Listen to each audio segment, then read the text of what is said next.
Merhaba arkadaşlar, kanalıma hoş geldiniz. Bugünkü modelimizi bu güzel ipimizle başlayacağız. Şöyle orta kalınlıkta bir ip, kartopunun ipini kullanacağım. Kullanacağım şiş 3,5 numara. Modelimiz oldukça güzel ve kolay bir model. İnşallah siz de beğenir, benimle yaparsınız. Yapım aşamalarına geçmeden önce kanalıma abone değilseniz ücretsiz bir şekilde abone olup videolarımı da beğeniyorsanız beğeni yapmayı, yorum yapmayı, beni desteklemeyi unutmayın arkadaşlar. Şimdiden hepinize teşekkürler. Dilerseniz yapım aşamalarına geçelim.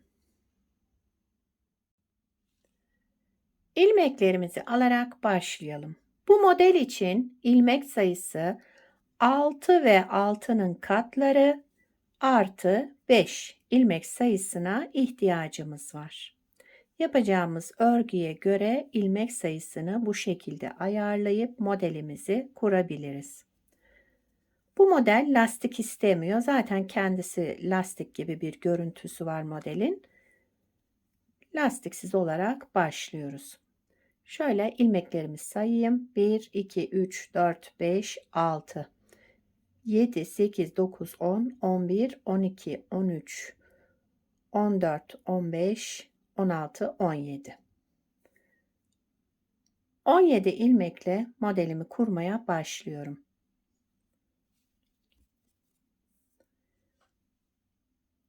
Modelin birinci sıra ön yüzündeyim. Kenar ilmeğimi ilk sıra olduğu için ördüm. Kenar ilmeğinden sonra 3 ilmek düz. 3 ilmek düz ördüm. Devamında 3 ilmek ters, 2, 3 ilmek ters ördüm. Yine 3 düz,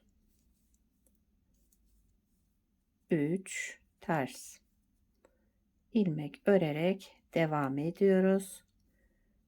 3 düzle başlamıştım. 3 düzle bitiriyorum.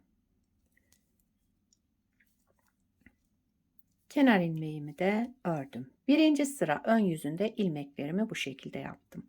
İkinci sıra arka yüzündeyim. Kenar ilmeğimi örmeden aldım.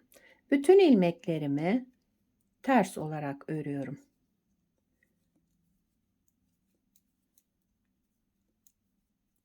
İlmeklerimin hepsini ters örüyorum. Arka yüzünde farklı işlem yapmıyoruz. İlmeklerimizin hepsini ters öreceğiz bu modelde.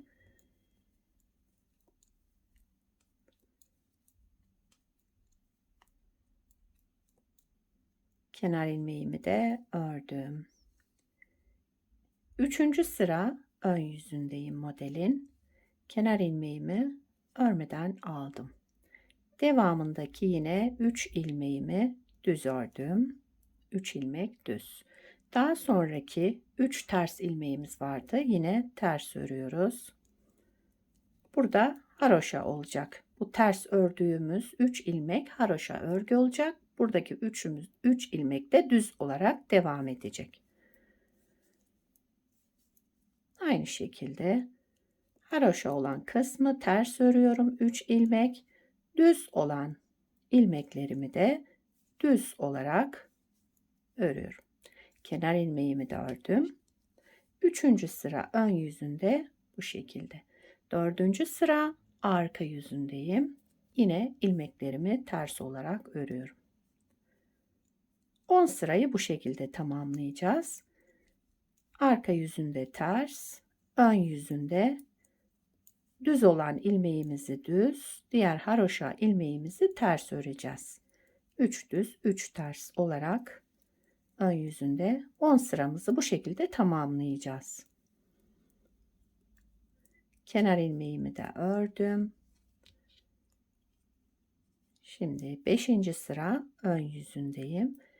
Kenar ilmeğimi örmeden aldım. Devamındaki 3 ilmeğimi düz örüyorum. Yine haroşalı kısma gelince 3 ilmek ters. Bakın 1, 2, 3 haroşamız oluştu. 3 sıra. 3 düz, 3 ters. 3 düz. Kenar ilmeğimi de ördüm. Beşinci sıra ön yüzünde bu şekilde yaptım. Altıncı sıra arka yüzünde ilmeklerimi yine ters olarak örüyorum. Kenar ilmeğimi örmeden aldım. Bütün ilmeklerimi ters olarak örüyorum.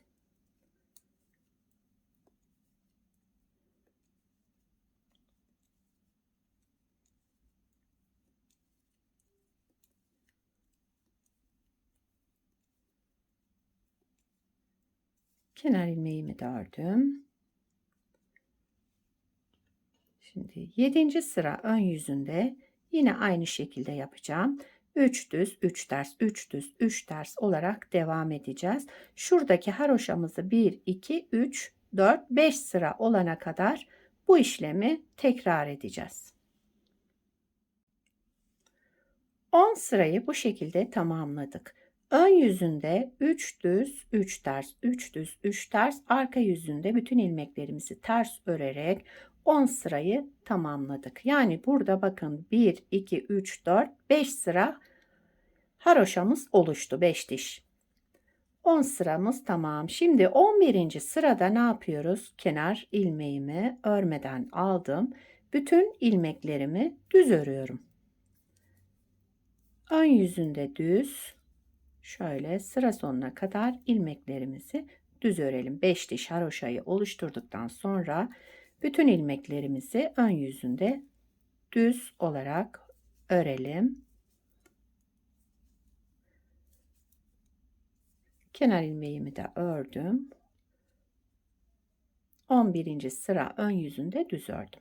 12. sıra arka yüzünde yine ilmeklerimi ters örüyorum. Kenar ilmeğimi örmeden aldım. Sıra sonuna kadar ilmeklerimi ters olarak örüyorum.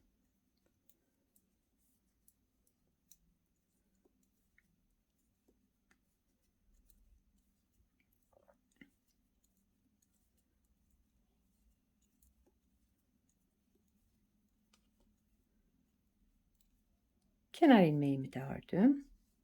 Evet. Şimdi modelimizi kaydıracağız arkadaşlar. Haroşayı bu düz ilmeklerimizin üzerine, düz ilmeklerimizi de haroşalı sıranın üzerine kaydıracağız. Modelimizi kaydırarak baştan kuruyoruz. İkinci kez kuruyorum modeli kaydırarak. Şimdi kenar ilmeğimi örmeden aldım. 3 ilmek tersle başlıyorum şimdi. 3 ilmek ters ördüm buradaki düz ilmeklerimin üzerine. Sıradaki ilmeklerimi de 3 düz örüyorum. Bakın şu haroşa olan kısmı da 3 düzümüzü ördük. Devamında yine 3 ters. Modeli kaydırarak birinci sırasını bu şekilde yaptık. 3 düz, 3 ters. Kenar ilmeğimi de ördüm. Modeli ikinci kez kurarken birinci sırasını ön yüzünde kaydırarak kurduk. Birinci model kurulumunda düzle başlamıştık. 3 düz. İkinci de 3 tersle başladık. 3 ters 3 düz diye devam ediyoruz. Arka yüzünde modelin yine bütün ilmeklerimizi ters örelim. Kenar ilmeğimi örmeden aldım. İlmeklerimin hepsini ters olarak örüyorum.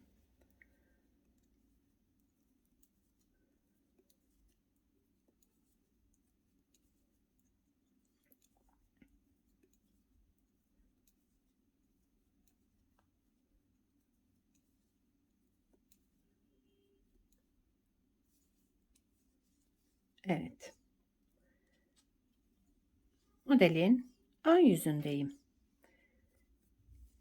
Yine aynı şekilde birinci sırada ne yaptıysak aynı şekilde devam ediyorum. Kenar ilmeğinden sonra 3 ters ilmek haroşalı kısımda ters yapıyoruz. Bakın. 3 düz. Yine burada da 5 diş haroşamız oluşana kadar bu işlemi yapıyoruz. Ön yüzünde 3 ters, 3 düz, 3 ters, 3 düz olarak devam ediyorum. 10 sırayı bu şekilde yapacağız. Kenar ilmeğimi de ördüm. Bakın 2 diş haroşamız oluştu. Bunu 5 diş olana kadar aynı şekilde yapalım. Evet, son 2 sıramızı da beraber yapalım. Şu şekilde bakın 1, 2, 3, 4. 4 diş haroşam oluştu.